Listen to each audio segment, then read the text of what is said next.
Sehemu ya 5 ya simulizi yetu inaendelea tena leo hapa kwa udhamini wa mwandishi wa simulizi hii ambaye anakwenda kwa jina la Sam Dafur. Msikilizaji, karibu sana, karibia. Mimi nakukaribisha tukapate kuendelea kuzifunua kurasa katika simulizi hii ili mwisho siku tukaondoke na kile ambacho basi Sam Dafur anaamini kwamba tutakuwa tumekipata. Lakini kwa sasa nikukumbushe kwamba bado jambo na familia yetu kwa kusubscribe channel yetu.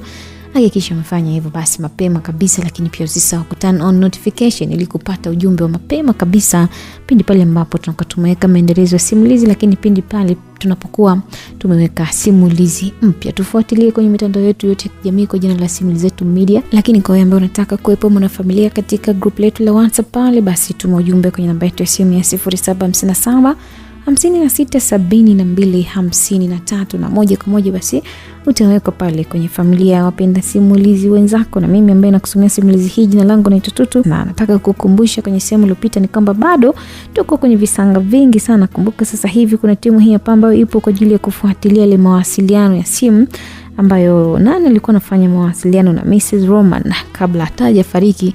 Lakini kumbuka mpango umeshasukwa na yule daktari Kani pamoja na yule binti Suzi ili kesi kamwangukie Upendo. Tunakumbuka Basi tunaendelea katika simulizi hii ambayo haijaisha bado, vioja na mikasa mbali kwa kila mhusika akiwa na uhusika wake. Na sasa rasmi katika sehemu ya 5. Jioni ilikuwa imetia nanga. Jua lilianza kuzama taratibu huku walioko majumbani wakijiandaa kuwasha taa. Kila mwenye pilika zake na nyakati za mchana alihakikisha kwamba anajirudisha nyumbani kwake, na kwa wale ambao walikuwa na pilika za nyakati za usiku pia nao walijiandaa kuingia kazini ili kutafuta riziki. Salome pamoja na mume wake walikuwa wanaelekea Kisesa katika hoteli za Taiwan ili kupata chakula cha jioni. Wao wakiwa mbele, nyuma kulikuwa na Jona ambaye alikuwa ni mtoto wao. Basi soga na mastori hapa na pale zilikuwa zikauki mdomoni kwao, huku Joeli akiwa ndo dereva wa kuhakikisha kwamba anawafikisha salama wapendo wake. Baby, unajua nilikuwa nahofia tutagundulika, maana ile siku askari walisambaa kila sehemu, alisema Salome huku akiendelea kumuuliza huyo mume wake, lakini pia alikuwa akimtazama. Alianza kuacha mji wa Goma kwa muda huo. Hata mimi pia huyo nilihisi hivyo, lakini Mungu anatulinda sana. Kwa kweli. Alafu kama umfuatie vizuri, siku hizi mimi nina furaha jamani. Yaani maisha yamekuwa yanatuzidia na furaha inakuwa ni nyingi. Tuna furaha sana. Jona, mbona uko kimya, unafanya nini? Joeli aliuliza bila hata kumtazama mtu ambaye alikuwa akimuuliza, ambaye alikuwa ni mtoto wake. Basi kauli yake kufanya Jona azungumze, ndo kwanza ngurumo ya gari iliendelea kusikika. Na ilikuwa kawaida ya Jona anaposemeshwa na baba yake basi shindo kuzungumza, lakini siku ile ilikuwa tofauti kidogo. Kukaa kwake kimya kulimpa mashaka Joeli ambaye alimwa kugeuka ili kumtazama mwanae. Macho yake hayakuamini kile ambacho alikuwa anakiona mbele yake. Kwenye siti ambayo alikuwa amekaa Jona kulikuwa na mwili wa Jona, lakini kichwa kilikuwa cha Lulu ambaye alikuwa anatoka na damu mdomoni lakini pia machoni. Oh Jesus Christ. Aliamaki Joeli huku akifunga breki na kusababisha ajali, kwani madereva wa magari ambayo alikuwa anatoka nyuma hawakufahamu kama Joeli angefunga breki ya ghafla namna ile. Wewe mshikaji vipi? Mbona kama unakuwa na upumbavu hivi Aling'aka mmoja wa dereva ambaye alishuka akiwa na jazba kubwa sana. Jamani nisameni jamani, sikudhamiria jamani, nahisi tu breki imejishika, alisema Joeli huku naye akijaribu kushuka ili angalia gari yake kama ilikuwa imekaa sawa. Basi ilikuwa ni kama maruerue ambayo alikuwa na ukweli ndani yake. Licha ya kumuona Lulu mahali pale, lakini watu wengine hawakuona. Hata Salome hakuwa na uwezo wa kumuona Lulu, jambo ambalo lilimshangaza zaidi Joeli ambaye alibaki akiwa na hema. Zilipita dakika 10 za mgogoro wake na watu ambao walikuwa nyuma waliongea na kisha iliisha na kila mmoja aliondoka mahali pale, lakini bado kichwani kwake alishindwa kuamini kile ambacho alikuwa anakiona, na ni kwamba peke yake tu alikuwa anaona. Baby, kwa nini unashindwa kuwa makini na unajua tupo barabarani, sitoshi tumeongozana na mtoto, alisema Salome huku akiweka sura kuchukiza hivi. Baby, naomba unisamehe, ni kweli natakiwa kuwa makini, lakini Joeli alitaka kuongea lakini alishtuka kidogo. Alihisi ni kama vile amezidisha wasiwasi kwake na pengine angezidisha kwa mke wake. Alitamani kumwambia ukweli walichokiona lakini akamoka anacho mwenyewe. Lakini nini? Si uniambie jamani, au unawaza wanawake zako huko nje, alisema Salome akiwa na bwata hivi. Tumefika huko mke wangu. Anyways, tumeshaingia Taiwan, acha tukale then turudi. Hakuna haja ya kurumbana, kama ajali ndio hivyo Mungu kashatuepusha, alisema Joeli huko akikata kona na kuiacha barabara ambayo ilikuwa inaingia kisesa, na yeye aliingia katika mpenyo mdogo ambao ungekwenda kuwafikisha katika hoteli. Sasa upande wa pili ni tunamuona Upendo ambaye alikuwa amekaa kwenye kiti, alikuwa amekaa kwenye kisturi kidogo hivi ambacho kilikuwa karibu na jiko. Alikuwa akipika mboga kupitia jiko lake la kuni ambalo lilikuwa ndani ya kile kibanda. Maisha ya dhiki alishaanza kuzoea. Alikuwa na mizigo minne ambayo pia ilikuwa mbele yake. Walikuwa ni watoto ambao walikuwa ni watatu, mkubwa akiwa ni mmoja kutokana na hali ya Grace. Sasa hivi yeye alikuwa ni kama mtoto hivi. Sasa kutokana na njaa kuzidi, ilibidi simu ambayo Grace alikuwa amekuja nayo wiki mbili za nyuma ndio ambayo ilimpa ugali wa siku 2-3 hivi. Sasa kwa kuwa ilikuwa ni mpya na yeye hakuona sababu ya kuendelea kukaa nayo, aliamua kuuza huku line akiwa ameziweka pembeni. Akiwa anapika basi alikumbuka ile line. Hivi huenda ikawa na hela mle ndani, alisema bila hata kujua kwamba ndio alikuwa anakaribisha matatizo ambayo hakuwahi kuyaona katika maisha yake. Basi alionja mboga kama imekolea chumvi na kisha aliondoka hadi kwenye kitanda. Alichukua simu yake, alisogea kwenye meza kidogo ambayo kilikuwa pale ambapo huwa anaweka kibatari, na kisha alitoa line chini ya kabati. Kipande kidogo cha line kiliingia katika simu yake, na kisha aliwasha simu na kuiweka pembeni. Alirudi tena jikoni na kuendelea na mambo yake. Na kama tunavyoambiwa kwamba usilolijua ni sana usiku wa giza, basi giza lilikuwa mbele ya Upendo ambaye hakufahamu kama kuto kuiweka simu yake katika line ulikuwa ni usalama wa maisha yake, lakini mawasiliano yalikuwa hayapatikani kipindi chote. Lakini alipoweka tu, alirahisisha hata mitambo kutambua kwamba tayari line ilikuwa hewani na ilikuwa inatumika. Grace alikuwa anaangalia watoto ambao walikuwa kwenye vitanda vidogo ambavyo Upendo aliamua kununua baada ya kuuza ile simu. Alimwangalia mmoja baada ya mwingine. Alitamani kuzungumza nao, lakini uwezo wa kuongea alikosa kabisa. Macho yake yaliweka machozi ambayo yalimdondoka na kufika katika uso wa Chris ambaye alikuwa ameanza kulia. Mungu wangu, analia, alijisemea Grace katika moyo wake. Alijaribu kumshika yule mtoto kwa mikono yake, lakini alijikuta akimtonesha vidonda ambavyo vilikuwa vimeanza kukauka. Chris, ngoja nimalize kupika. Mbona wenzako wametulia mwanangu jamani? Lilikuwa ni swali la Upendo ambaye alikuwa akimtaka mwanae atulie lau dakika 2 ili aweze kupata kupika, lakini sauti yake ilipenya katika masikio ya Chris ambaye alinyamaza kweli, huku akinyonya kidole kama ishara ya kwamba alikuwa na njaa. Basi mapacha nao hawakuacha kucheza licha tabu ambazo zilikuwepo katika malizi yao, lakini Mungu aliwapa uelewa. Wakiwa na wiki 3 tu, walikuwa ni kama manabii ambao waliepuka kifo katika nyakati ngumu ambazo kwa hali ya kawaida isingewezekana kuepuka katika nyakati zile. Sasa nje ya jengo la mtandao tunamuona Donna Tema, na kisha alikuwa ameshuka kwenye gari akiwa na haraka hivi, na alikuwa akiamini kwamba labda alikuwa amechelewa, lakini haikuwa kawaida ya ofisi zile kufika hadi usiku hazijafungwa. Lakini siku hii ilikuwa ni tofauti, ni kama Donna ndio alikuwa akisubiriwa kwa kuwa tayari alishatoa taarifa ya kwamba tangu mchana labda ataenda, ama jambo lolote likitokea basi apigiwe simu. Basi aliingia hadi ndani ya ofisi na kisha aliomba kuonana na mkurugenzi, na bila hata kuchelewa alielekezwa wapi mkurugenzi anapatikana, na yeye moja kwa moja alienda kuonana naye. Umechelewa sana, ni saa 1 sasa hivi kwenye saa 2 mpaka sasa hivi. Unajua ofisi sisi tulishafunga, sio muda wetu ya kazi, alisema mkurugenzi huko kikunja ndita. Na dakika kadhaa hivi ilikuwa ni kuonyesha usiriasi wa kazi yake ambao pengine binti asije kihisi kwamba amefanywa hisani. Natambua hilo, ila napaswa kusamehewa, ni hivyo tu majukumu ya ofisi yangu. By the way, tusichelewe sana, naomba uniambie namba hii na huyu mtu wa mwisho kuwasiliana naye alikuwa ni yupi? Donna alirahisisha maongezi kwa kutaja namba ambazo alikuwa anatumia mke wa Roman. Namba hizi ziliingizwa kwenye mfumo wa kompyuta na haraka majibu yalirudi, ambapo namba ya mwisho ilitajwa. Yupo active huyu mtu? Donna aliuliza huku akitaka kujua kama bado namba ambayo ilikuwa imeandikwa kama namba ya mwisho kuzungumza na Mrs. Roman ilikuwa inaendelea kutumika au la. Iko active. Inaonyesha mnara iko Soya huko maeneo ya Malimbe. Ukifika chuo cha sauti utampata ndani. Mkurugenzi aliweka kituo kidogo na kisha alichezea kompyuta tena akasema, inaonyesha si mtu wa kutumia sana line hii, maana kwa zaidi ya wiki sasa mpaka leo ndio iko hewani. Ni vyema kama unamfuatilia, anza naye sasa hivi, weka GPS na amini kwamba unaweza kumpata. Aliongea mkurugenzi kama ushauri, na Donna hakuona sababu ya kuendelea kama alipali zaidi sana. Aliondoka ili aanze kufuatilia kile ambacho alikuwa ameambiwa. Zoezi lake kama ambavyo alikuwa amepewa amri kulikamilisha kwa siku 2, na yeye aliona kwamba anaenda kufanya hivyo. Matumaini madogo ambayo yalikuwa katika uso wake, alikuwa akiamini kwamba akifanikiwa kumtia katika mikono yake mtu ambaye amehusika katika kifo cha mke wa Roman, basi atakuwa amefanya miongoni mwa majukumu yake makubwa ambayo mara nyingi amekuwa akifanya. Basi alifika katika gari yake na kisha akaingia ndani. Alianza kuwasha, lakini ghafla simu yake ilita. Alikuwa anapiga, hakuwa mwingine bali alikuwa ni Fani. Dona, vipi, umefanikiwa? Ndio, naomba nikukute kwenye geti la kwanza la kuingia chuo cha sauti. Aliuawa ni mwanachuo au? Hapana, ila wewe naomba ujue sasa hivi tu, alisema Dona na kisha alikata simu. Hakutaka kuendelea kuongea na Fani kwa sababu alihisi anapoteza muda ambao haukupaswa kupotea kwa wakati ule. Basi haraka aliwasha gari na kisha aliondoka kwa kasi ya ajabu kidogo.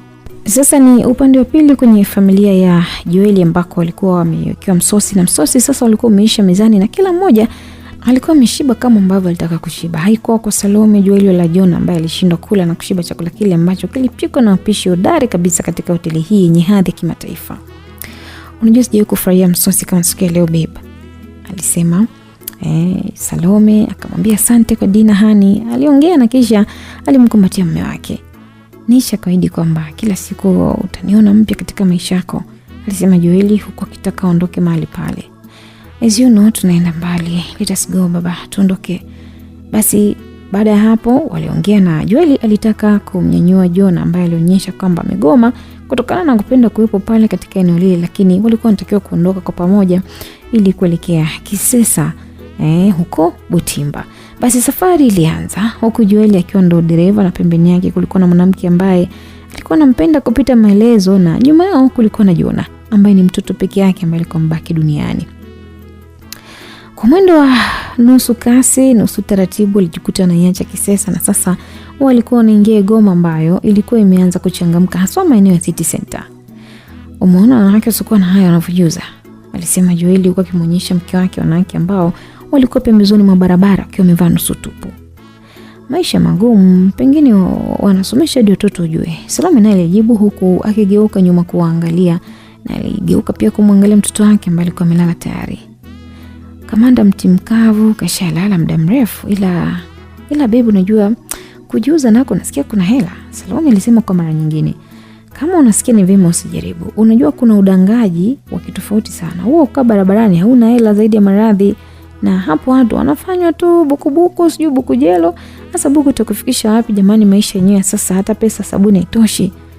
Wewe unaongea kipi sasa Kwani vipi wewe una hela? Salome aliuliza kwa kijiweka sawa. Basi Joeli alijiweka sawa na kufunga mkanda ambao alikuwa amesahau kufunga, na kisha alimtazama mke wake ambaye alikuwa na shauku kutaka kujua na aina gani udangaji ambao basi ulikuwa una pesa. Akamwambia, unajua kuna watu wanadanga na hawajui kama wanadanga. Wao ni watu waoda tu, yani wanafanya delivery kama vile ambavyo hudumu wa chakula hotelini wanafanya. Hawa huwa wanapigiwa simu, njoo maeneo fulani, naye anaenda, akirudi huko ana malaki yake kadhaa, lakini hawa wengine hawana ambacho wanapata. Na rika hilo ambalo mimi nakwambia wanapigiwa simu ni 90% ni wanachuo, na hao ambao unaona hapo wanajiuza kama wale ni kama wale tu wa kule mtaani ambao unakuta mtu tu kafuzwa sehemu ambayo alikuwa amepanga, hana kodi na biashara labda iko mwilini kwake, lazima atauza tu. Anaona kwani shida gani? Joeli alikuwa akitoa ufafanuzi huko akiangalia pembeni. Ila wanawake sisi jamani. Basi bora hiyo ya kujiuza kwa simu kama ndio hivyo, alisema Salome. Hiyo ya kwenye simu inatakiwa uwe na umbo la mwanamke kweli, yani mguu utimie, shape yako sio kubabaisha, hata kama ukiwa na sura ya baba, lakini unatakiwa uwe una uwezo kuvaa nguo na shape lako likaonekana. Hapo utapata wengi tu, aliongea Joeli. Basi maongezi yao yaliendelea, lakini ghafla Joeli alihisi kama gari lao limeanza kuchemsha hivi, kabidi asogeze pembeni. Unajua gari linachemsha, sio shida nini, alisema akishuka na kwenda kufungua buti mbele, lakini alijaribu kuchezea baadhi ya vitu, alihisi labda ni kweli kulikuwa na hitilafu. Bibi, angalia kuna box hapo ambalo linakaa vifaa vya kufungulia. Naona gari kama imechemka sana, alisema Joeli, na Salome aliangalia lakini hakuona. Bibi, mbona hamna, labda tuangalie nyuma ya buti. Sawa. Basi Joeli alijibu huku akielekea katika buti. Alifungua lakini hakuamini kile ambacho alikuwa anakiona. Kwa mara nyingine tena, mfuko wa kiroba ulikuwa mbele yake. Kulikuwa na kiroba ambacho walitunza viungo vya mwili wa Lulu, na safari hiyo uvumilivu ulimshinda, kabidi amuite mke wake. Bibi, hebu njoo kwanza, njoo bana. Aliita mara 2 huku moyo wake ukiendelea kumdunda. Aliotazama watu wengine ambao kila dakika walikuwa wakizidi kupungua. Basi hofu ilikuwa ikimtanda katika mwili wake. Kijasho kilianza kumtoka, hakujua anafanyaje. Bibi, vipi, kuna nini? Salome aliuliza huko akimsogelea mume wake. Umeona hicho kiroba? Alisema Joeli huko akitoa simu yake na kuwasha tochi na kisha alimulika kiroba kile. Mungu wangu, hiki si ndo kiroba ambacho tuliweka viungo au? Ndio, afu sijui kwa nini kiko hapa. Hebu tukatupe. Salome alijikuta akiongea kwa kubabaika sana. Yaani alikuwa anawaza ni kutupa au ni kufanya nini, lakini maneno yake yalikuwa yafiki mwisho. Hebu sikia, tupande kwenye gari hata kama limegoma kuwaka, alisema Joeli. Alafu wewe twende tu. Joeli alisimamia msimamo wake huo, na Mungu si athmani licha ya gari kugoma mwanzo, lakini safari hii ilikubali na iliondoka mahali pale kana kwamba alikuwa na shida hivi. Hii iliendelea kuwajengea hofu wapenzi wale ambao waliamua kama wakifika nyumbani basi viungo vile lazima wavizike na siku vitupa tena. Sasa wakati huu Joeli alikuwa akikumbuka maneno ambayo binti yake alimwambia kabla hajamuoa. Sawa, naomba unisamehe, lakini nakuomba kitu kimoja. Ukishamaliza kuniua tafadhali tafuta Biblia, soma Kutoka 20 mstari wa 1 hadi 17.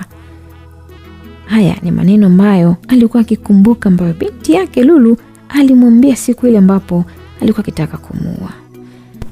Kutoka 20 mstari wa 1 hadi 17. Hii itakuwa ina nini? Hebu kwanza nikifika nyumbani basi nitajitahidi nisome, alijisemea Joeli. Wakati huu ilimbidi kuendelea kuendesha gari. Ni upande wa pili ambako ni usiku wa 2:30 ambapo ulitosha kwa Donna, Tema pamoja na Fani kufika katika eneo ambalo GPS ilikuwa inasoma kwamba simu ilikuwa wapi. Simu inaonyesha kwamba iko mita 100 kutoka hapa tulipo. Ilikuwa ni sauti ya Donna ambaye alikuwa amesimama nje kidogo ya kibanda cha Upendo. Nyumba yake alikuwepo Fani ambaye alikuwa amejishika kiunoni kana kwamba alikuwa amechoka hivi. Na hapo inaonyesha ni wapi? Nadhani ni kwenye kibanda. Hebu ngoja kwanza nitume message, alisema Donna huko akitazama simu yake. Basi wakati Upendo alikuwa ameshamaliza kupika tayari na sasa utulivu wa kushika simu ili aanze kutumia ulikuwa mbele yake. Alisogelea simu yake na kuanza kuichezea. Vipi, uko wapi? Tumefika, tuko nje. Ilikuwa ni sauti ya message ambayo iliingia muda mfupi tu mara baada ya kuwa ameshika simu. Basi alisoma tena kwa mara ya pili huko akiwa na wasiwasi, akaweka simu pembeni na kutaka kutoka huko nje. Na light kama angejua ile message imetumwa na Donna, yani kama mtego, hata asingethubutu kutoka nje. Basi kujiamini kwake katika matatizo kulimponza, kwani baada ya kutoka kulifanya Donna amini kuwa yule alikuwa mtuhumiwa wa mauaji moja kwa moja. Upo chini ya ulinzi, weka mikono juu, alisema Donna akitoa bastola yake kiunoni. Nani, mimi au? Aliuliza Upendo ambaye alipigwa na mwanga kutoka katika tochi ambayo ilikuwa inamulika na Fani. Ndio, tunaongea na wewe mpumbavu, ni nini unaua? Unahisi kwamba jeshi la polisi ni watoto wadogo wote za kukamata, si ndio? Kauli ya kakamavu kutoka kwenye kinywa cha Donna Tema ilikuwa ni kauli ambayo ilimwaminisha Upendo kwamba watu wale walikuwa ni askari na moja kwa moja ilibidi atie amri. Kilichofuata hapo ilikuwa ni kumfunga pingu na kisha walimpandisha katika gari, na kabla ya kuondoka Upendo aliomba kwanza aende kaongee na watoto wake, na licha ya Upendo kuomba angalau akawanyonyesha watoto wake ili aondoke, lakini ilikuwa ni jambo ambalo lilikuwa ni gumu sana kwa wakati ule. Basi alijikuta akijisemea mwenyewe kwa kiangalia kibanda chake ambacho kilikuwa kikuu hivi. Macho yake yalidondosha machozi kuona alikuwa anaacha familia yake katika mazingira magumu sana, huku mtetezi wake akiwa ni Grace ambaye alikuwa hana uwezo hata kushika kitu chochote. Aliangalia kwa mbali na kisha akasema kwamba Chris, nitarudi mwanangu. Ni upande wa pili sasa ambako tunamuona Betty, yule binti wa kazi ambaye anaonyesha kwamba alitembea hadi katika eneo la jalala ambako aliamini kuwa kuna mtu ambaye anamtafuta na atakuwepo, lakini ingawa ilikuwa ni usiku, lakini alifanya hivyo kutokana na mchana kumkosa kabisa Grace. Basi hatua yake ilifika katika eneo la jalala na kisha alisimama kwa muda huku akiwaangalia wenzake ambao walianza kutafuta boksi na ili wapate kulala.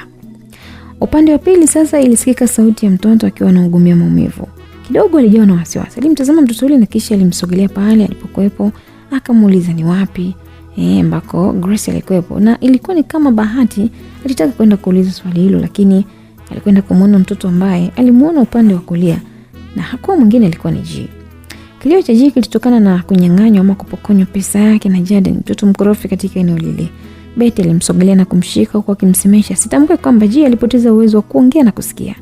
Kila alivyojaribu kuongea na G alibaki akimtazama huku akidondosha machozi. G hakuweza kuongea chochote. Watu wengine bwana sijui wapoje. Hasa unalia afu na kuuliza na kaanza zako kimya. Mimi nitajuaje sasa? Alisema Betty kwa hasira. Dada akapokonywa ila yake na yule pale. Ilikuwa ni sauti ya mtoto mdogo hivi wa makamo. Kwa mwingine huyu alikuwa anaitwa Janeti, mtoto ambaye Jalala lilisha mzoea kwa dhiki na manyanyaso. Nani kampokonya? Aliuliza na alimsogelea mahali pale ili kusikia vizuri, lakini Jada nilikuwa pale, akamsogelea mahali pale na kumziba mdomoni Janet ili asiweze kusema.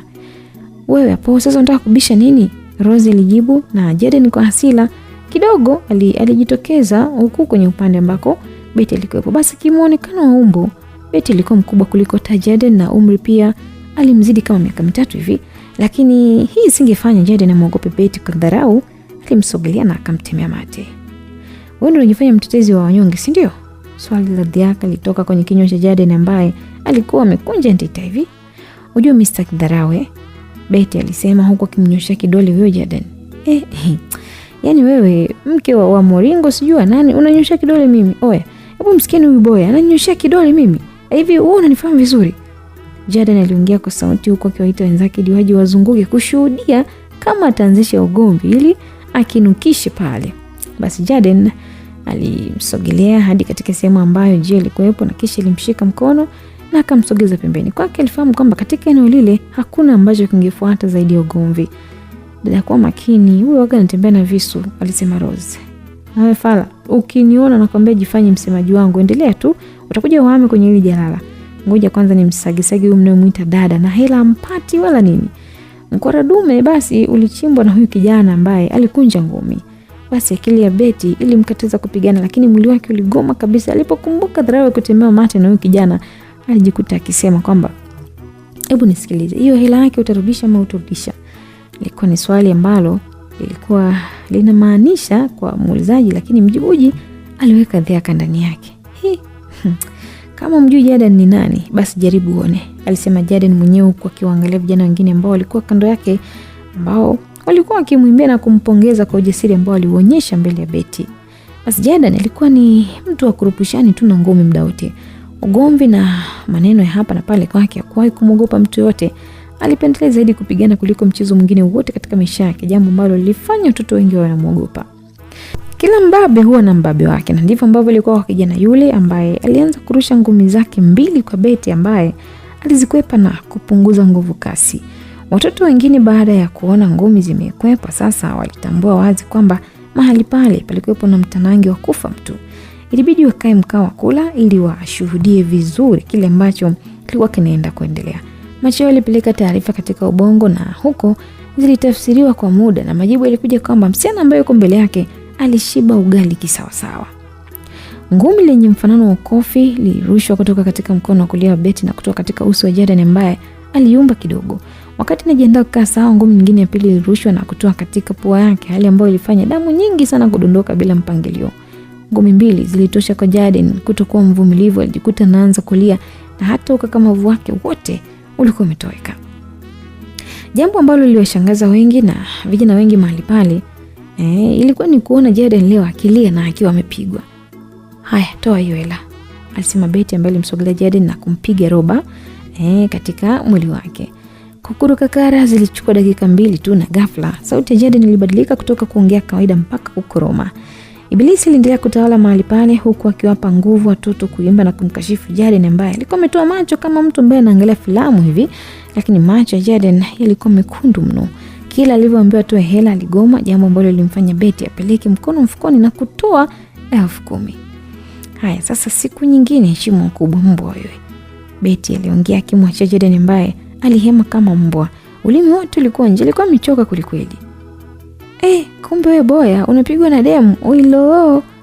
Babu kwanza ile usikogopi, yani hata kada. Kumbe unatishia hapa afu kumbe unapigwa na mademu tu. Vijana wenzake makamu walianza kumzomea Jaden ambaye alikuwa na hema huko akiwa amejiinamia. Basi hamu ya kupigana ilitoka katika mwili wake leo. Alimtazama Betty kwa hasira bila hata kufanya lolote kwa sababu hata nguvu ya kumpiga hakuwa nayo tena. Twendeni tukae pale, alisema Betty huku akimshika mkono Janet ambaye alimshika mkono G. Basi wote kwa pamoja walielekea kupata chakula kwenye moja ya mgahawa mama ntilie ambao ulikuwa karibu na maeneo yale. Walikula hadi walipomaliza na kisha walimkabidhi hela mama ntilie. Walianza kuondoka, lakini Betty bado alitaka kuongea jambo na yule mama, kwa hivyo ilibidi arudi kidogo. Mama naye baada ya kuona Betty amerudi katika eneo lile alisita na kusimama. Alimtazama vyema, aligundua kwamba hakuwa miongoni mwa wale vijana ambao walikuwa kesha katika jalala kula chakula pale. Akamwambia, inaonekana sura yako ni ngeni, sijawahi kukuona, alisema yule mama kwa sauti ya upole hivi ambayo ilikuwa imejaa udadisi.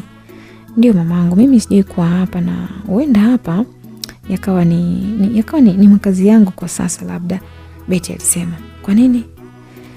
Sina sehemu ya kuishi, lakini pia nimekuja kumtafuta ndugu yangu anaitwa Grace, sijui mwe kumuona hapa, Betty aliuliza. Swali la Betty lilimweka kimya yule mama. Alimtazama Betty kwa makini mno na kisha akamuuliza, niliwahi kusikia kwamba Grace anatafutwa, lakini sikuwa na uhakika sana kwa sababu alikuwa ananisaidia kazi hapa ndogo ndogo kabla sijasafiri, lakini niliporudi sijamuona tena, na labda wale watu watakuwa wamemchukua. Watu watakuwa wamemchukua? Watu gani sasa? Kwani wewe ni nani kwa Grace, na kwa nini umtafute kama sio wewe? Na hata watu walikuwa wanamtafuta tena, nakumbuka waliniambia kwamba kama nikimpata basi watanipa na hela nyingi sana. Ndio hivyo, mambo yalikuwa ni mengi kwa upande wangu kwa kweli. Swali lilikuwa ni gumu sana kwa Betty, lakini ilibidi aweke wazi ili apate msaada wa kumpata Grace. Kwake aliamini kwamba endapo Grace angepatikana basi kila kitu kingeenda sawa na hata maisha yao yangebadilishwa. Lengo lake alitaka kuanza kufuatilia mali ambazo babake wa Grace alikuwa anamiliki, kwa yeye alifahamu mambo mengi sana ambayo ilikuwa inaendelea ndani ya nyumba ambayo sasa hivi Maria na Noeli wanaishi.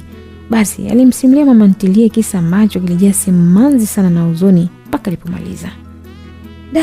Ila binadamu, sijui tunaishi vipi kwa kweli, alisema mama ntilie ambaye aliweka nguo zake pembeni.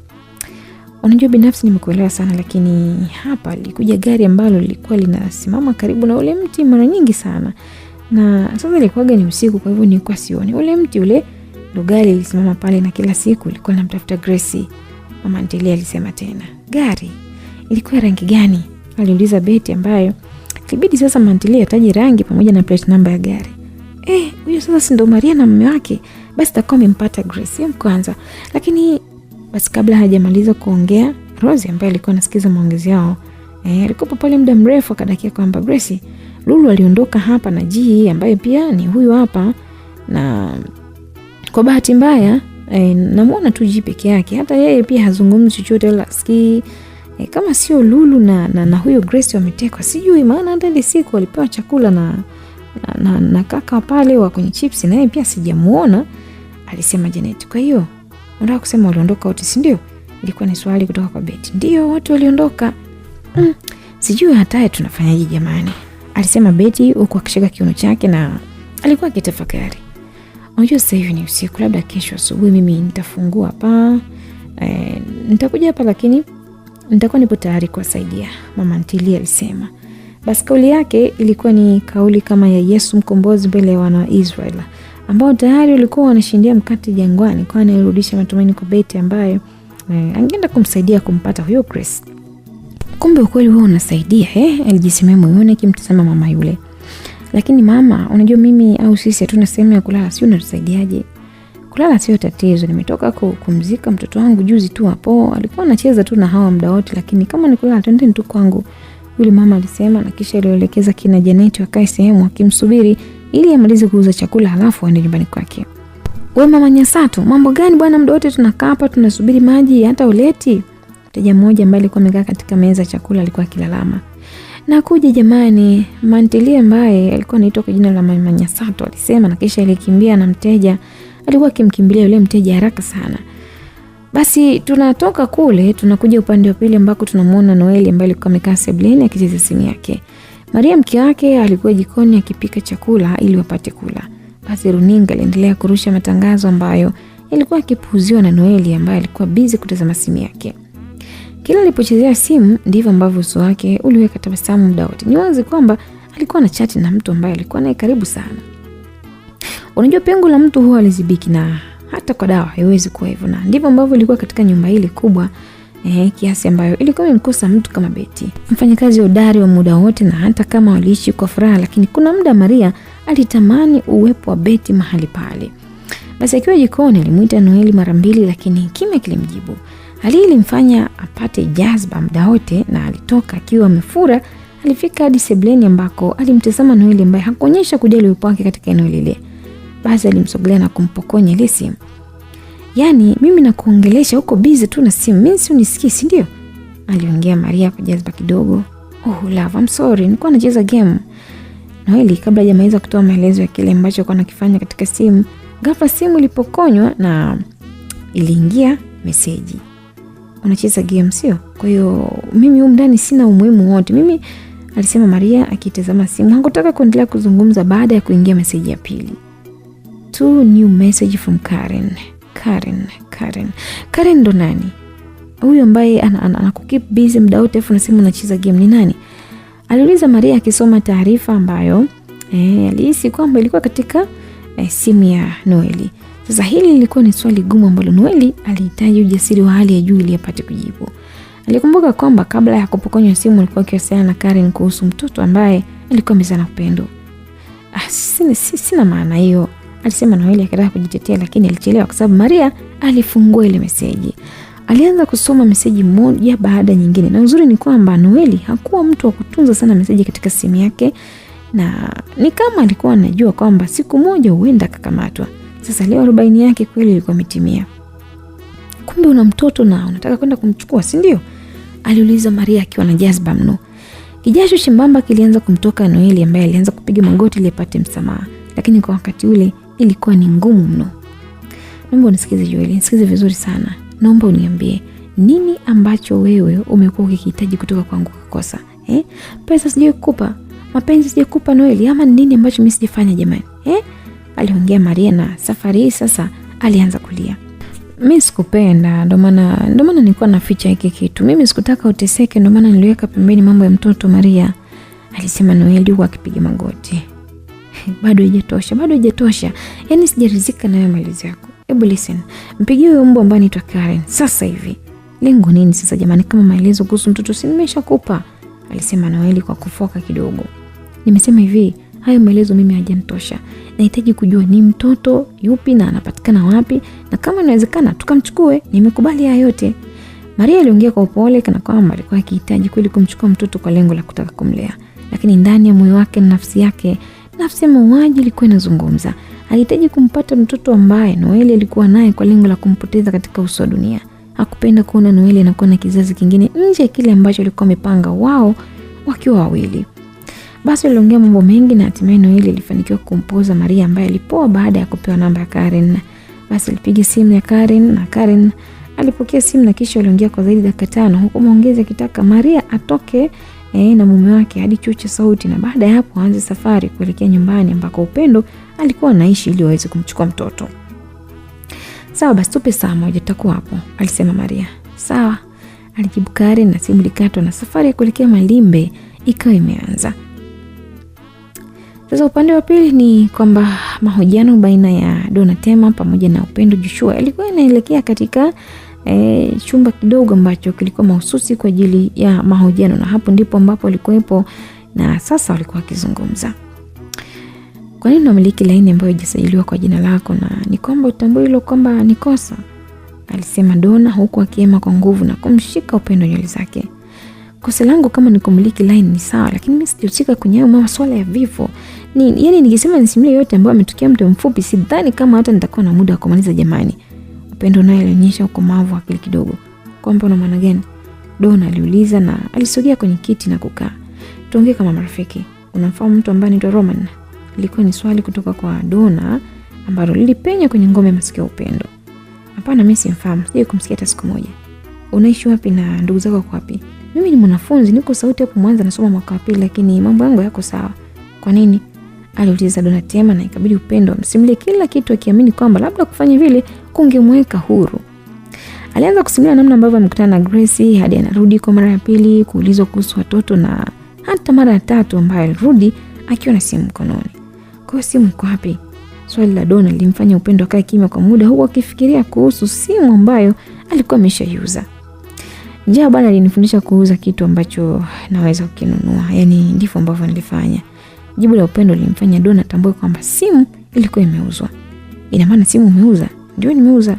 Unamjua yule muuzia? Namfahamu. Okay, afu ulisema kwamba watu ambao walikuwa wanataka mtoto, si ndio? Ndivyo ambavyo uliona ni hivyo. Donna aliuliza maswali mawili kwa mpigo. Ndio, Upendo alijibu jibu moja tu. Jibu lake lilimfanya Donna aheme kidogo na kisha aliondoka mahali pale, na ndani ya kichwa chake alipata kuunganisha story ambayo ilikuwa imesimuliwa na Fanny kuhusu Roman kuhitaji mtoto. Stori hizi mbili zilimkanganya sana na alitafakari kwa muda, na kisha mezani kwake ghafla alikuwa ameingia Fan. Mbona mapema Donna, vipi? Ameshatoa majibu? Aliuliza Fan. No, ila naumia sana kichwa, unajua. Amesema kwamba au achana nayo. Hebu kesho asubuhi kutakuwa na kikao, baada ya hapo upelelezi utafanyika katika hospitali ambayo Dr. Khan anafanyia kazi. Mbona bado sijaelewa sasa? Maana unanirusha tu, kipi kifanyike, yani kipi kisifanyike? Go straight bas, alisema Fan. Wakati huu Donna ilibidi amwambie kwamba anamaanisha hivi, mmoja Roman na hisi watu ambao wanahusika ni hao ambao tunawahisi na sio huyu binti. Donna alizungumza na kisha aligonga vidole vyake katika meza. Kimya kilipita kidogo, na kabla ya kuendelea, ambapo Donna aliendelea kusema kwamba kama Roman alikuwa anahitaji mtoto na Khan alishawahi kumpa mtoto, alimpa John, na unahisi pale kuna watu ambao walikuwa wanahitaji nini kingine? Unadhani kama sio Khan kutaka watoto ambao wapo kwa huyu binti, nini kingine ambacho kilikuwa kinatakiwa? Alisema Donna. Basi maelezo yake hayakueleweka vizuri sana na Fan, ambaye alimtazama kwa muda na kisha akaambia, kwa tunafanyaje? Na kumbuka kwamba binti ana watoto wanahitaji kunyonya hao. Macho ya Fan yalitua katika uso wa Donna, ambaye yema kidogo na kisha akasema kwamba sio shida, kwa maelezo ambayo amenipa nitamrudisha kwa hivi sasa ili apate kunyonyesha watoto. Baada ya hapo tutajua tunafanyaje, alisema Donna, huku sasa akianza kunyanyuka. Basi wote walikuwa wamekubaliana kwamba Upendo anahitaji kwenda kuwanyonyesha watoto, huku akitaka kumhoji baadhi ya maswali ambayo angesaidia kumpata mtu ambaye alifika nyumbani kwake na kumchukua mtoto ambaye alikuwa amemwacha pale nyumbani kwake. Basi baada ya makubaliano yao, walifanya waanze kuondoka mahali pale, huku wakiwa wamembeba Upendo katika gari, na safari yao ilitakiwa kufika hadi Soya, ambako huko wangepanga namna ya kufuatilia kesi baada ya kuwa amenyonyesha hao watoto. Utakiwa kumpelekesha sana huyu binti, unajua anatupatia mambo mengi sana ambayo tuyafahamu, alisema Donna, ambaye alikuwa ni dereva, na kumwambia Fan ambaye alikuwa amekaa katika siti ya pembeni. Hata mimi nilitaka kukwambia hivyo, lakini ila tumepewa siku chache sana, unajua. Hamna shida bwana, acha tuondoke, alisema Donna. Basi lisali moja lilitosha kwao kutoka katika kituo hadi katika geti la Sauti. Waliangalia njia ya kwenda Soya kwa chini kabla ya kukata kona, ambako waliona gari ikiwa inatembea kwa kasi sio ya kawaida. Hata ilipofika barabara kuu, mwendo ulikuwa ni ule ule, iliwapa wasiwasi mno. Walisimama kwa muda na kisha waliangalia gari ile. Watu wengine bwana, sio unajikutaga ni akina nani vile, alisema Donna, bila kujua kuwa ndani ya gari ile kulikuwa na Chris, mtoto Upendo, ambaye alikuwa ametoka kuchukuliwa na kina Maria. Ni Noeli ndo ambaye alikuwa ni dereva, na kina Maria pia walikuwa ni wa kwanza kufika katika nyumba ya Upendo. Pindi walipofika ilikuwa ni kama ugali kwa mrenda hivi. Baada ya kutokumkuta Upendo, waliamua kumpigia Grace na kisha walimchukua mtoto mmoja ambaye alikuwa ni Chris na kuondoka mahali pale. Mbona mmesimama vipi, kulikoni? Hebu tuweni basi kumnyonyesha mtoto, alisema Upendo, ambaye alikuwa katika siti za nyuma. Tulikuwa tunaangalia, tunashangaa kasi ile gari alisema Donna, na kisha aliwasha gari kwa mara ya pili na kuondoka mahali pale, huku akiwa na imani kwamba wanakwenda watakuta watoto kama ambavyo walikuwa wamewaacha. Sasa gari la Donna lilisimama pembeni kidogo ya nyumba ya Upendo, na kisha kwa haraka mno Upendo alishuka kwenye gari na kwenda kuangalia watoto ambao walikuwa wamewaacha muda mrefu. Alipiga hatua ya kwanza na kisha ya pili, lakini alisita kidogo baada ya kuhisi kama kulikuwa na utofauti ndani ya nyumba yake. Alirudi nyuma kama hatua mbili hivi, na kichwani kwake alihisi jambo, lakini alijikausha baada ya kumuona Fani akiwa na Donna akiwa amesogea karibu kabisa. Nina hakika kwamba kuna usalama pa, alisema kwa kutafakari, huku akiingia ndani moja kwa moja. Kibatari ambacho alikiacha kinawaka kilikuwa kimezimika na hakikuwepo kabisa sehemu yake kama ambavyo ilikuwa kawaida. Alijawa na wasiwasi baada ya kupapasa bila hata mafanikio. Mapigo ya moyo wake yalizidi kwenda mbio. Ilikuwa ni mithili ya mama ambao walikuwa wanatwanga mihogo kwa kutumia mchi hivi na kinu. Ndivyo ambavyo moyo wake ulisikika. Chris aliita, japo hakuwa na uhakika kwamba mtoto wake anaweza kuitika ama kuongea, lakini sauti yake ilipenya kwa vichanga wengine ambao walikuwa katika begi lake kubwa la nguo. Alishangaa kusikia sauti ikitoka katika begi lile. Alisogelea na kunyata, na wakati anataka kufungua, Donna alimzuia na kumulika tochi. Hebu simama kwanza, alisema Donna huku akipiga hatua. Alifika hadi katika begi ambalo alikuwa limefunguliwa kwa ndani, na kulikuwa na wale mapacha wawili ambao walikuwa wanalia mno. Fani, njoo msaidie kuwatoa hawa, alisema Donna. Basi Fani alifika na kumtoa mtoto mmoja, na mwingine alitolewa na Upendo, ambaye alikuwa na mashaka bado katika moyo wake. Kichwa chake licha ya kumbeba mtoto, lakini bado kulikuwa kinawaza ni wapi ambako Grace ilikuwepo, lakini pia Chris ambaye ndo mtoto wake wa kumzaa. Grace. Sasa alikuwa akimuita Grace ambaye bahati mbaya alikuwa asikii, yani yupo tu hawezi hata kumsikia. Basi kabla hajamaliza kuendelea kumuita, alitupa jicho upande wa mashariki ambako kulikuwa karibu na mlango. Hakuamini macho yake kuona mwili wa Grace ukiwa umetapakaa damu kila sehemu, kuanzia shingoni, kichwani na kifuani mpaka tumboni. Akaita Grace. Upendo alijikuta anaongea kwa sauti kubwa sana, tena akiwa na hasira mno. Alimsogelea Grace, lakini mwili wake ulikuwa umeshasisimka mno. Hakutaraji kumuona Grace katika mazingira yale. Maskini Grace hakuwa tena katika uso wa dunia. Nafsi yake ilirudi kwa Mungu kupitia malaika wa kifo. Naye kipindi alipotumwa, alitafuta sababu ya msingi ya kuondoa huyo mtoto yule ambaye alikuwa na wema kupindukia. Roho ya ujasiri ilikuwa ndani ya Grace, na upendo pamoja na ucheshi wake wote ilikuwa ni kama silaha katika maisha yake, lakini kwa Mungu haikusaidia kitu. Ilibidi nafsi yake irudi kule ilikuwa. Nafsi yake ilihitimiza maandiko kwamba kila nafsi itaonja mauti. Tukio la kuchinjwa muda mfupi nyumbani na Maria baada ya kumkuta nyumbani Upendo ilisababisha kifo chake. Kupotea kwa wazazi wake kufuatia kifo cha ajali kulisambaratisha Upendo ambao shangazi yake ambaye ni Maria alikuwa amepotea, na leo hii mwili wake uko chini ukivuja damu na uhai wake ulikuwa umerudi tena katika ufalme wa Mungu. Ni dhahiri shairi aliyefanya kitendo hiki hakuwa mwingine bali alikuwa ni Maria ambaye alikuwa ni ndugu wa baba yake na Grace.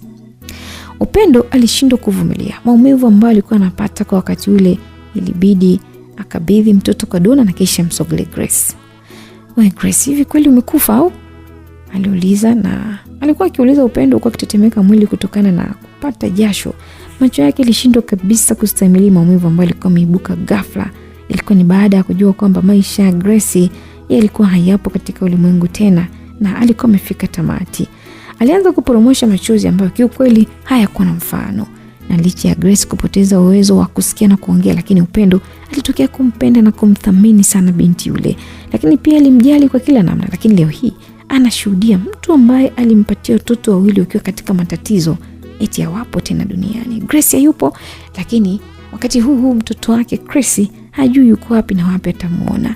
Basi Upendo alijikuta akilia akimuuliza maswali kwamba ni vipi mimi nitatunza watoto mapacha, tulikubaliana tutawatunza wote. Alikuwa akilia sana na alikuwa ameumizwa sana na ile tukio la kumkuta binti yule akiwa amefariki tena kikatili namna ile. Basi Upendo alilia sana, alilia na mwisho aliishiwa nguvu. Moyo wake ulizidi kumuuma na hata swala la kutokumuona mtoto wake sasa hivi alikuwa ameliweka pembeni. Alimtazama Donna ambaye alikuwa amepigwa na butwaa, sijui nini ambacho kilikuwa kinaendelea. "Afande, hebu naomba basi uje muamshe Grace wangu jamani. Njoo niamshe Grace tulee watoto jamani. Mimi nitaleaje watoto?" Upendo alikuwa akisema akilia, lakini pia alikuwa akitetemeka. Kila neno ambalo alikuwa anatoa katika mdomo wake lilikuwa limebeba maumivu makali sana ambayo yalikuwa yana mfano katika maisha yake. Alijikuta anaichukia dunia, alijikuta anaichukia kesho yake na hata leo yake pia ambayo alikuwa nayo leo. Mdomo wake ulizungumza kwa vitendo jinsi gani ambavyo alikuwa na hasira, na hata macho yake pia ambayo yalisifika kwa weupe libadilika rangi na kuwa ni mekundu kabisa. Lakini Grace, hivi Grace, nini ambacho unanifanyia? Hebu Mungu naomba basi umwamshe Grace jamani, Mungu wangu jamani, mimi nitafanyaje jamani Grace? Mwambieni basi Grace nampenda huyu mtoto, tunatakiwa tulee watoto, tulikubaliana hivyo. Grace aliendelea kumwaga machozi na damu, huku damu ikiendelea kusambaa katika mwili wake kutoka kwa Grace kutokana na vile ambavyo alikuwa akimshika wakati akilia.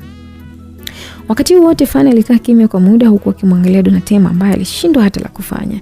Kichwa chake kilikuwa kinachemka kitafakari ni nani ambaye amehusika katika mauaji yale. "Samahani Donna, hebu njoo kwanza tuongee," alisema Fanny muda huu kwa kutoka nje akiwa na mtoto. Donna naye alitoka pia na alikwenda kumsikiliza askari mwenzake na alitaka kujua kwamba alikuwa na jambo gani jipya. "Unajua na mashaka na ile gari ambayo tumepishana nayo muda ule ambayo ilikuwa na mwendo kasi vile," alisema Fanny huku akimkumbusha mwenzake kuhusu gari ambalo alikutana nalo wakati akiwa anaelekea kwa Upendo. "Hata mimi na wasiwasi, lakini inatakiwa tuchunguze, yani inatakiwa uchunguzi wa kina sana ufanyike. Hebu piga simu kwanza hospitali waje wachukue mwili na baada ya hapo tunafanyaje kuhusu uchunguzi na mambo mengine," alisema Donna na kisha irudi ndani. Alijaribu kumtuliza Upendo, lakini ilikuwa ni kama anamzidishia maumivu hivi katika moyo wake. Kila alipomnyamazisha ndivyo ambavyo Upendo alizidi kulia na kuongeza kilio. Najua hata mwanangu Chris itakuwa ameshamchukua. Hivi kwa nini? Yaani nini ambacho nimewakosea jamani? Upendo alijikuta anashindwa hata kuongea na pumzi zilimzidia na kubana katika kifua chake na hata kupumua alishindwa, na hapo alipoteza fahamu. Ilibidi sasa Donna afanye utaratibu wa kumpeleka hospitali binti yule.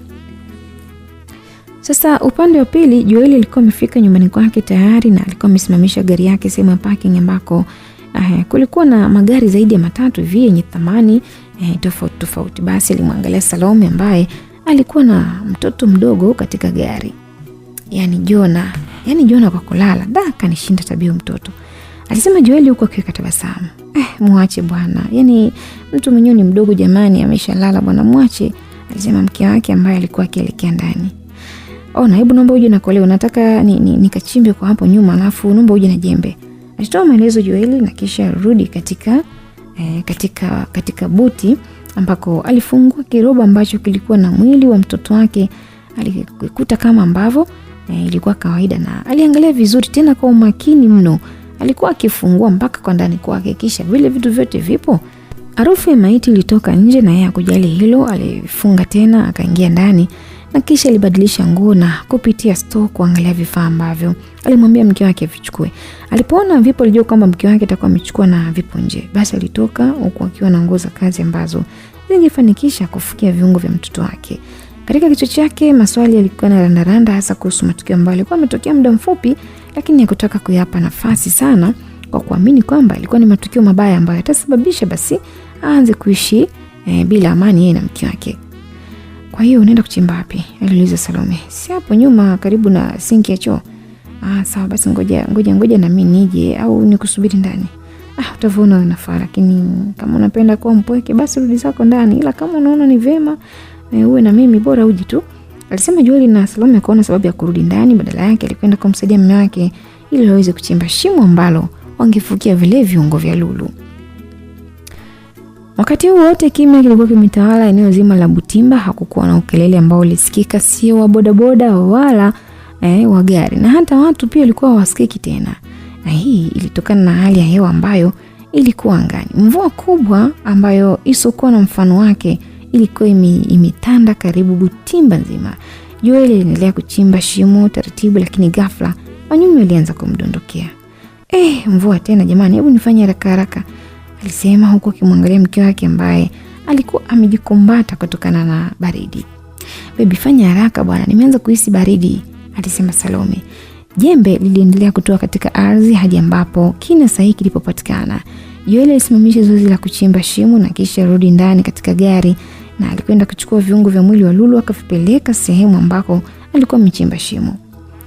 Kama kweli wewe ni jini, basi fufuka na hapa mke wangu, hebu nenda kachukue roba la chumvi huko ili tumwekee kabisa, alisema Joel huku akivitupa viungo vile katika shimo ambalo alikuwa amelichimba kwa mfano kama kaburi hivi.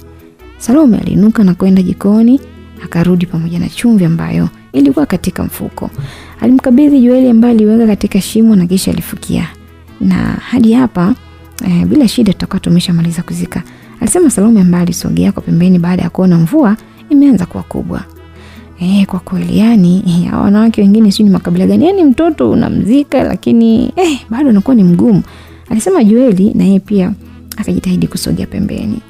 Basi ngurumo za radi ziliendelea kusikika nje ya nyumba yao na wao hawakuonyesha kujali chochote. Sana waliingia ndani na baada ya kufika sebuleni hawakutaka hata ukawa, walielekea chumbani na huko walibadilisha nguo na kwenda kuoga. Na tunaonyesha koki ambayo ilikuwa inatoa maji ya bomba.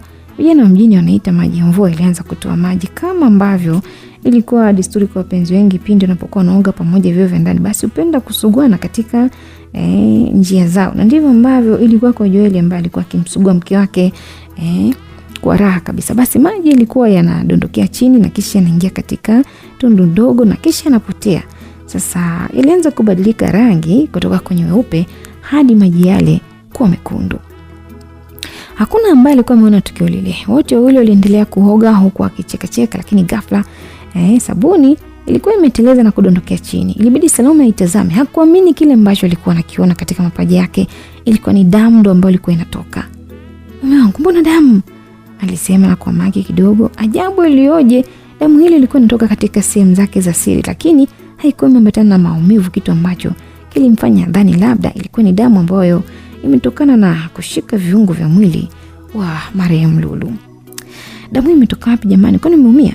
Hapana, mbona mimi niko sawa, alisema Salome huku akiendelea kujikagua katika sehemu zake. Basi takuwa viungo vya Lulu, alisema, na ilibidi aunganishe matukio Joeli.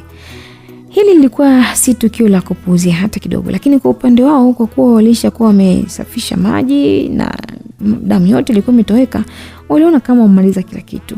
Waliendelea kutabasamu hadi wanatoka bafuni na kwenda kulala, na usingizi uliofunika wote wawili. Hakuna ambaye alikumbuka kama walipitia matatizo mbalimbali kwa jinsi ambavyo walikuwa wamechoka, na swala la kupeana kifundo cha mua waliweka pembeni, huku wakiahidiana kwamba watakutana asubuhi ili kusisimua miili. Sasa ni upande wa pili huu katika nyumba ya Maria pamoja na mume wake Noeli. Masauti ilikuwa inasikika, na sauti hizi zilikuwa mbili. Moja ilikuwa Maria ambaye alitaka mtoto auawe, na nyingine ilikuwa Noeli ambaye hakutaka kumuua mtoto wake. Walianza kugombana tangu wakiwa katika gari, na hivi sasa malumbano yao yalikuwa yamemishwa mpaka nyumbani kwao. Kila mmoja aliona kwamba yuko sahihi kwa upande wake.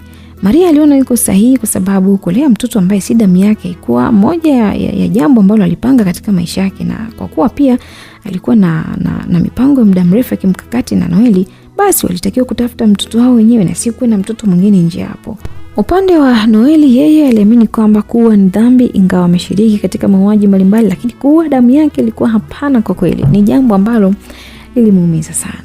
Unajua, mimi sioni sababu ya kumuua. Mimi sioni sababu, alisema Noeli. Hilo kwangu sawa. Unajua hivi kwa nini? Unajua kwa nini mimi nilienda kumfuata mtoto? Usinifanyie hivyo basi. Yaani naomba usinitoe ndazimu.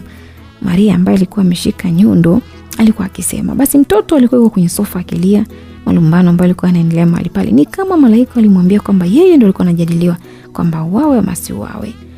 Basi binti akamwambia Noeli, hebu kumbuka kwamba mimi hapa nakufuga kama kuku wa kiume. Huna faida yote ile. Yaani hata nyama yako mimi siwezi kuila. Na kuheshimu sana. Sitaki uingilie kwenye kile ambacho nakifanya. Sasa amua moja kati ya mawili. Ni muue mtoto, wewe ubaki, ama unaondoka naye. Ulikuwa ni mkwara kutoka kwa Maria. Ulikuwa umesimama mbele ya Noeli ambaye alikunja kidole cha shahada na kisha alipita katika paji za uso na kuanzia upande wa kushoto hadi upande wa kulia. Maria, nini sasa unafanya? Ina maana umeshindwa kabisa kunielewa? Noeli aliuliza. Mimi siko hapa kujibu maswali yako, nimekupa machaguo yangu. Unaweza kuchagua ya kwako. Kwanza mtoto atafanana na wewe. Alafu unang'ang'ania tu kwako. Yaani kama una akili hivi. Maria alimshushua Noeli. Macho ya Noeli yalitoka katika uso wa Chris na alianza kumwangalia kuanzia pua, macho pamoja na mdomo. Ni kweli vilikuwa virandani naye hata kidogo. Hivi itakuwa kweli somo mwanangu? Kauli yake ilianza kujijenga katika moyo wake, ambapo sasa alikuwa amemrudia Maria. Fanya unaloweza. Baba wa Noeli alikuja na kauli ile ambayo ilikuwa na maneno matatu kutoka katika kinywa chake, kwani baada ya kuzungumza hivyo, nyundo ambayo ilikuwa iko na Maria ilirudishwa juu kidogo, na kisha yeye alisogea karibu kabisa na Chris. Alilenga usawa wa kichwa na kisha aliiachia kwa kasi ya ajabu sana. Ilisikika sauti moja tu kali ya maumivu kutoka katika mdomo wa mtoto yule Chris, ambaye kichwa chake kilisambaratika kulia na kushoto. Maskini mtoto mdogo. Mungu wa mbinguni aliruhusu malaika wa mauti kuchukua nafsi kiumbe yule ambaye hakufanikiwa hata kuiona dunia kwa zaidi ya miezi mitatu. Ugumu wa maisha mama yake ulitosha kumfundisha jinsi gani dunia ambavyo ilikuwa na watu ambao walikuwa wanathamini sana vitu, watu ambao walikuwa na kila baya katika uso wa dunia. Baba yake ambaye alikuwa na tamaa ya mali alikubali kuidhinisha kifo cha mtoto wake, huko akimwangalia kwa jicho lenye kujaa machozi. Noeli alikamilisha msemo wa baba ni rafiki kwa mtoto, kwani uchungu wa mwana kwa mtoto wake ambaye ni Chris hakuwa nao hata kidogo. Moyo wake ulikuwa mwepesi kana kwamba alikuwa na wao alikuwa ni mtu baki tu, lakini kumbe alikuwa ni mtoto wake. Niliwafukuza na kumuua Grace ili hizi mali tuzichume mimi na wewe tupate kuishi hapa. Sio kwamba nilikuwa nataka mtoto jamani nimuue, lakini nimekumbuka kwamba hata damu yangu ambaye ni Grace nimemuua pia. Kwa nini kwa baki? Sema Maria huko akiweka nyundo chini baada ya kumaliza ile zoezi. Sasa tunarejea upande wa pili ambako tunamuona Karen, rafiki yake na Upendo, ambaye kielele cha kwake kimemfanya rafiki yake kupoteza vitu ambavyo alikuwa anavipenda sana kwenye maisha yake. Bila Karen kumpa taarifa Noeli kuhusu mtoto, basi Upendo huenda mpaka leo angekuwa na furaha, angekuwa na maisha yake mengine, lakini tamaa yake ya ushemeji ndio ambayo ilikuwa imesababisha Upendo kuikosa furaha katika maisha yake. Basi akiwa hospitali, Upendo fahamu zilianza kumrejea taratibu, na kwa kuwa alikuwa anawaza kuhusu mtoto wake, basi kichwa chake kilijenga taswira ya Noeli tu akiwa anamchukua mtoto wake ambaye alikuwa pembeni yake. Alimwona Noeli akimchukua mtoto na baada ya kujifungua. "No, staki, niache mtoto wangu, mwache mtoto wangu," alisema Upendo huku akizunduka kutoka katika usingizi mzito ambao ulisababishwa na kupoteza fahamu. Sauti yake ilimshtua Donna ambaye alikuwa kwa nje ya kiranda. Ilibidi amuite daktari ambaye alikuwa ofisini. "Daktari ameamka," alisema Donna, ambapo daktari akamwambia kwamba anakuja, na aliacha kufanya jambo ambalo alikuwa analifanya na kisha alibeba vipimo vyake kwa ajili ya kuelekea kwenye chumba cha matibabu. Fani ilikuwa nje ya kiranda kulia na kushoto, na ghafla mbele yake aliona sura ambayo ilikuwa ni kama anaifahamu hivi. Ilibidi aweke umakini. Mbele kulikuwa na Kani pamoja na Suzi ambao walikuwa kama wanaelekezana jambo hivi. "Hawa ndio ambao wanatakiwa kuwafuatilia," alisema akitoa simu yake mfukoni na kisha alicheza kidogo na kuweka kwenye simu ya kurekodi. Alifanya hivyo kwa makusudi na lengo lilikuwa ni kuwatega katika mtego ambao ungenasa sauti zao. Basi wakati anajiandaa kuwasogelea, Kani alikwisha kujua uwepo wa Fani mahali pale, kwa hivyo aliamua kusimamisha maongezi. "Huyu wa mbele ni askari polisi," alisema Kani kwa sauti ya chini mno ambayo Suzi aliipata. Ilibidi watawanyike, kila mmoja akielekea katika maeneo yake. "Shit, nishawakosa," Fani alisema kwa jazba huku akirudisha simu mfukoni kwake, na haraka aligeuza kuelekea katika chumba ambacho Upendo alikuwa akipatiwa matibabu. "Mgonjwa wetu atakaa hadi kesho asubuhi. Baada ya hapo nitaendelea na mambo mengine, mtaruhusiwa pia mtaendelea," alizungumza daktari. "Oh, sawa, hakuna shida. Na vipi kuhusu gharama za matibabu?" aliuliza Donna. "Gharama? Mbona kuna mtu tayari ameshalipia? Hebu msiwe na wasiwasi," alisema daktari tena kwa kujiamini mno. "Mtu amelipia? Nani?" aliuliza Donna kwa wasiwasi sana. "Sijajua, lakini pale reception wanajua kwamba ni nani ambaye amelipiwa, kwa hivyo ni vema ukaenda pale," daktari alisema. "Na mimi najua sijaelewa, nani ambaye amenilipia?" aliuliza tena Fani. "Nani ambaye atakuwa amelipia? Yaani nani ambaye atakuwa amemlipia huyo binti?" "Mimi sina majibu ya maswali ambayo mmeniuliza. Nimeshasema muende pale reception pale mtajua ni yupi." Basi yule daktari alisema, na kisha aliyotaka kina Donna kuondoka ndani. Kwa kuwa ilikuwa ni eneo la hospitali na hawakuwa na namna ya kupinga, waliamua kuondoka na daktari alifunga mlango. "Daktari, mwanangu yuko wapi?" ilikuwa ni swali la kwanza kutoka kwa Upendo. "Nitakwambia yuko wapi kwa sasa, hebu kwanza lala," daktari alisema, na kisha aliamua kutoka zake nje.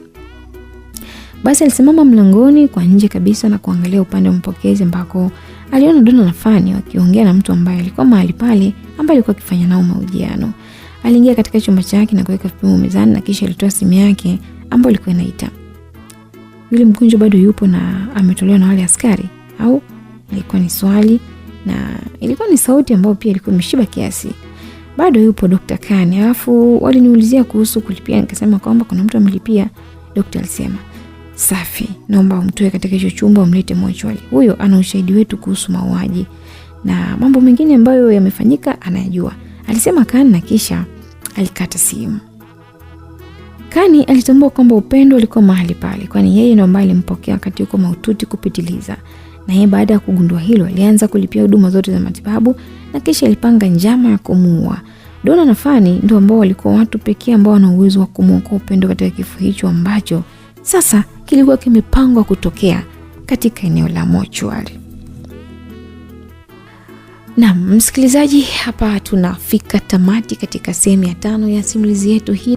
Visa ni vingi sana humu ndani na familia imekuwa ni kubwa sana. Kisa cha huku kinatisha, kisa cha huku kinasisimua, lakini yote kwa yote ni katika kukupa burudani wewe msikilizaji ambaye umeamua kuichagua Simulizi Yetu Media kwa sehemu yako bora kabisa ambayo inakupa burudani za masimulizi. Asante sana kwa ambao umeendelea kutusikiliza siku zote na umekuwa na familia.